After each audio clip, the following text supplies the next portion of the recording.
I just wanted to pick up on the point about hate crime. On Sunday, every Catholic priest is going to stand up in church and say that they disagree with gay marriage, or equal marriage, which I prefer. And I think that's a hate crime, actually. I just wondered what the panel thought of that. Well, I mean, the point that Janice was making, that even to oppose it will... No, I'm not saying... You think counts as a hate crime? No, I don't have a problem with people opposing it, but to stand up and to say this to everybody who's in a Catholic church, right, to ask them to deny people to have the right. OK. Caroline Flint, that brings us back to these words, then. A gross subversion of a human right and shaming the United Kingdom, as the Cardinal said. Well, I totally disagree with those words, and Susan's question about does gay marriage undermine the institution of marriage? No, I don't think it does. I'm on my second marriage. I think, Janice, you say you're on your second marriage. This is giving the people a chance to actually define themselves as having a marriage. Civil partnership is already there, and I'm really proud that that was one of the things as a Labour government we undertook to support, along with a number of other areas, to tackle some discrimination against people on their grounds of their sexuality. But I have to say, I thought for some time that it is a bit ludicrous that we have registry office marriages and then we have something called civil partnerships. Yeah. It's all about treating people equal under the law. The civil partnership is done by the registry office. No, but that's my point. Yeah, it's marriage. But don't you understand why we have that? Don't you understand? Nobody seems to grasp why the distinction is being made. But do you understand why? It's because we have an established church. Well, don't you get it? That's why. No. So the logical move, you're actually follow the logic. If you say that the civil partnership is equivalent to a marriage, then you're beginning to chip away further at the establishment of the Anglican Church, unless the Anglican Church... But Will, sorry, let me just clarify this. What do you mean by, what do the words implement equal civil marriage mean, as opposed to equal civil partnership? In your opinion? Oh, well, I think it's introduce civil marriage. Labour introduced civil partnership. It's everything that Janice is talking about. It's those centuries of tradition that she sees enshrined. She has no faith, so she has no right to her belief in centuries of tradition. No, but I think other people do have a right. 5 million Catholics have a right in this country. But it's just a matter of words, right? No. The point is that the Church of England and other churches can marry men and women and only wish to marry men and women. So it is their susceptibilities that stop gay marriage being called marriage. Okay, so that's why the loony bishop up in Scotland flipped his wig, because he understands that once you allow it to be called gay marriage, it can happen in church. Yeah, there's potential for it happening in church. Look, Am I right? Yes. I just believe it. Incidentally, I mean, heterosexuals do a very good job of undermining the institution of marriage, in my experience. Caroline Flint.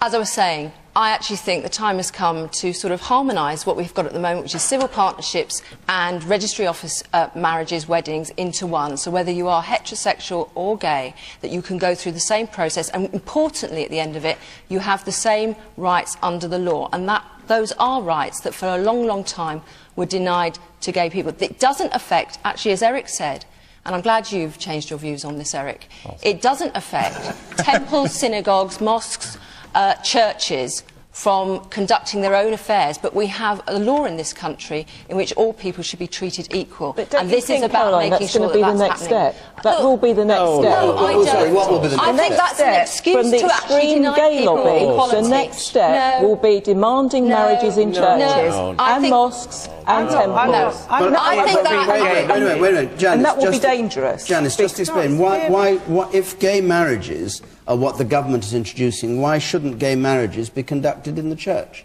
That surely is what will self-sustain. Absolutely, and you know what? Some vicars will be happy to conduct. It's up to the individual religions whether they want that. That is the next natural step. You go to a church, and if you're married in a church, it has to be recognised as a place that can solemnise marriage. Yes. But if they don't want to, that will be the next step for the extreme gay lobbyists in this country. All right, come in as... What's dangerous about it? This is the thing. Then taking hang on. This is the kind of language. On the religious institutions. It's scaremongering. You know, we're not going to turn up with giant disco balls and and roller skates blaring Dolly Parton. I mean, it's sort of, But seriously, it's this kind of language.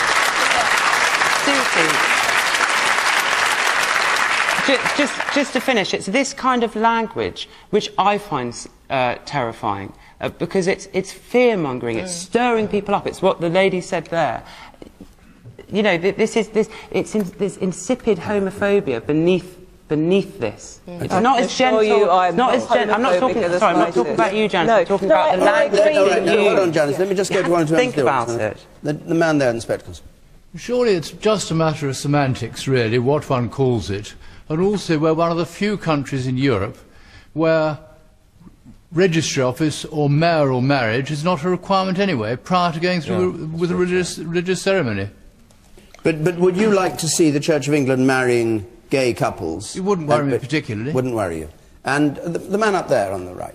I think calling it dangerous is, a few years from now we'll think that was ridiculous, in the same way as people called interracial marriage as dangerous 20, 30 years ago, and actually now we think that's preposterous. I hope in years to come we'll be calling it marriage, not equal marriage, not gay marriage, it's just marriage. Just marriage. But Janice,